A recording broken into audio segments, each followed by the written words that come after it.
There are other titles that you can use without needing to use LiveType. LiveType's for special effects, really.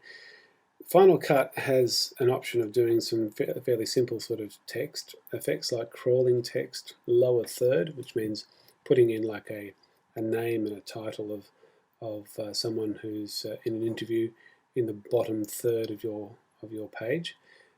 Outline text, scrolling text, just normal standard text, and typewriter text. They're all the main effects in Final Cut Pro, and I think they're the standard ones in Final Cut Express as well.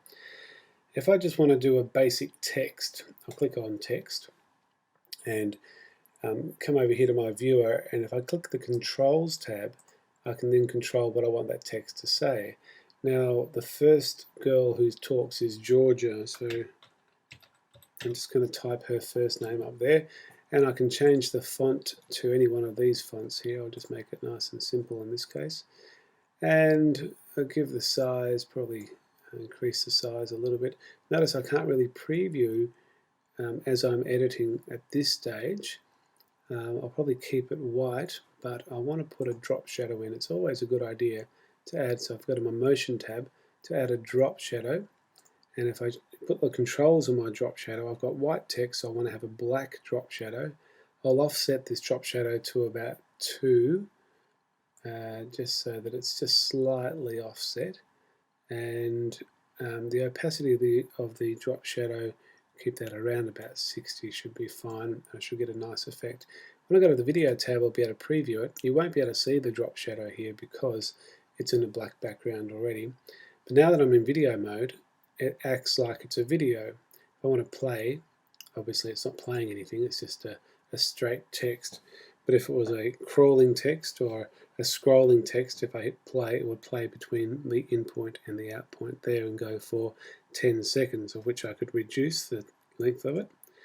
Now it's 5 seconds. Now I'll just match it up with when she says, "Hi, I'm Georgia." Hi, I'm Georgia.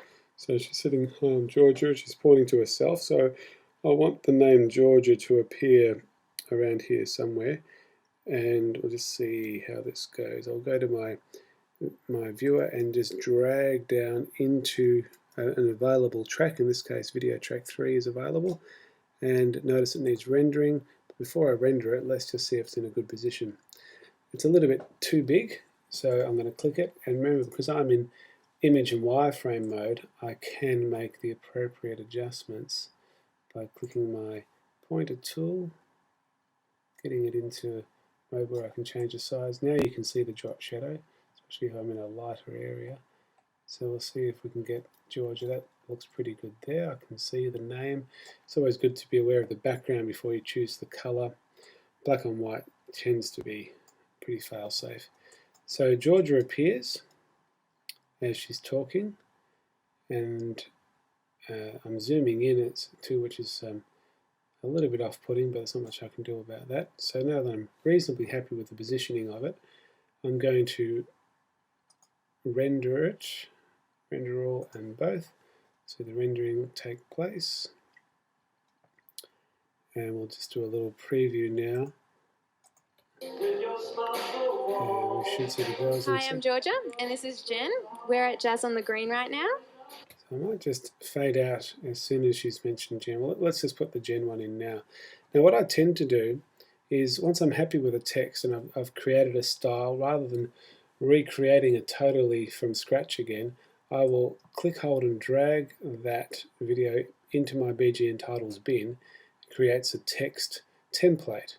If I double click that, I can come in here and change the name. In this case it's going to be Jen, and go to video and drag that into the timeline. Let's work out exactly where it should go. And this is Jen. So I was mentioning Jen just then. I've got the marker on the word Jen, so I'll bring my Jen in just and snap it into position. Remember your snapping tool. In this case, my snapping tool is on, so it snapped beautifully. So I should have Jen appearing, which she does. And of course, she's a bit big, so I'll just make it a bit smaller and have it come in around about the same size and position as Georgia. So we've got Georgia and Jen appearing, and it needs to be rendered, so let's do a render and then we'll have a preview.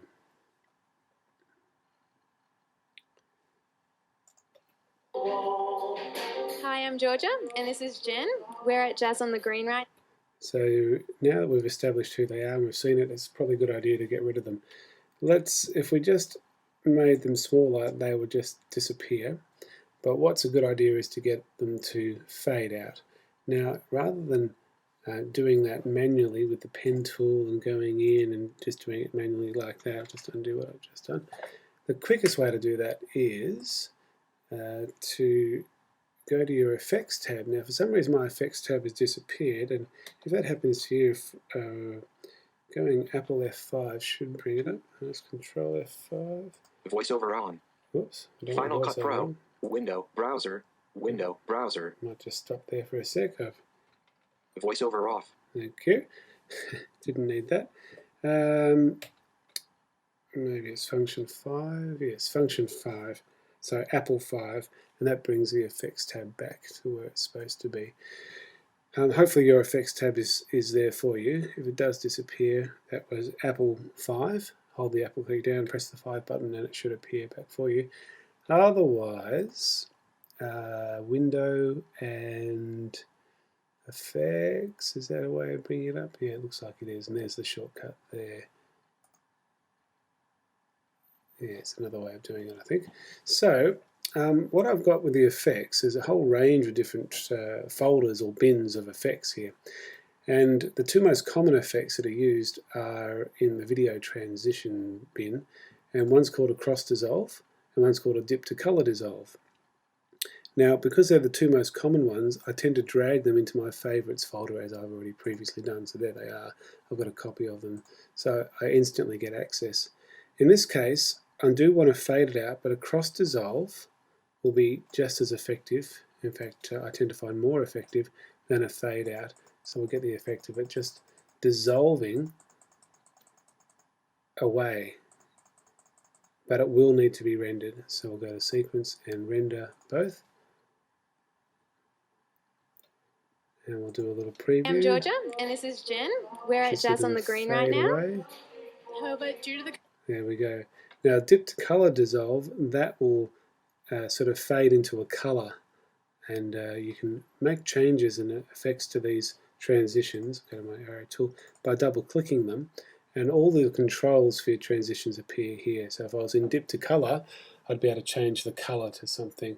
In this case, it's cross dissolve, and it's going to go for 1 second. If I want my dissolve to go for longer than that, let's say 2 seconds, I just literally change the 1 to a 2, and as I do that, it increases the size of the dissolve. In this case, it's not really appropriate, so I'll just undo that. And now we're back to where we were.